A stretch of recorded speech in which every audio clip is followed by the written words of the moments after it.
একটা সিংহ ঘন্টায় ছুটতে পারে 90 কিলোমিটার বেগে। কত কিলোমিটার? একটা হরিণ ঘন্টায় ছুটতে পারে 100 কিলোমিটার বেগে। তাহলে কে জোরে ছুটে? জোরে বলতে হবে। সিংহ কত কিলোমিটার? হরিণ।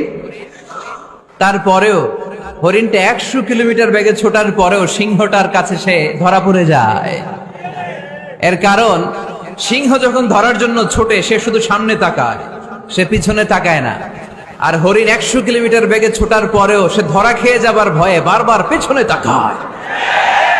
আর পিছনে তাকার কারণে ওর গতিটা স্লো হয়ে যায় আর সিংহের হাতে বধ হয়ে যায়। পিছনে তাকাবার সময় আমাদের নাই, চিল্লায় বলো ঠিক কিনা? আমরা অহংকার শিখি নাই, আমরা হিংসা শিখি নাই, আমাদের বুকে আছে বুক ভরা ভালোবাসা। আমি বিএনপি বুঝি না, আওয়ামী লীগ বুঝি না, জাতীয় পার্টি বুঝি না, জামাত ইসলাম বুঝি না, তাবলীগ বুঝি না, পীরের মুরিদ বুঝি না। যারাই পড়েছে লা ইলাহা ইল্লাল্লাহ তার জন্য আমাদের হৃদয়ে জায়গা আছে না নাই? মুসলমান কেন, হিন্দুদের জন্য আমাদের বুকে জায়গা আছে না নাই? হিন্দু ভাই যদি বলে আমি পড়বো আশহাদু আল্লা ইলাহা ইল্লাল্লাহ ওয়া আশহাদু আন্না মুহাম্মাদ রাসূলুল্লাহ, তার জন্য আমাদের দরজা খোলা আছে না নাই? This is the beauty of Islam. এটা ইসলামের সৌন্দর্য, এটা অনেকে বুঝতে চায় না। আল্লাহ আমাদেরকে সহি সমঝ দান করুক, আমরা পড়ি আমিন।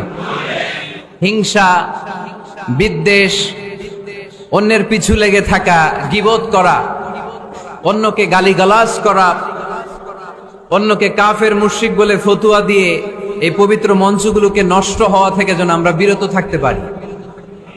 আওয়াজ করে পড়তে হবে আমিন।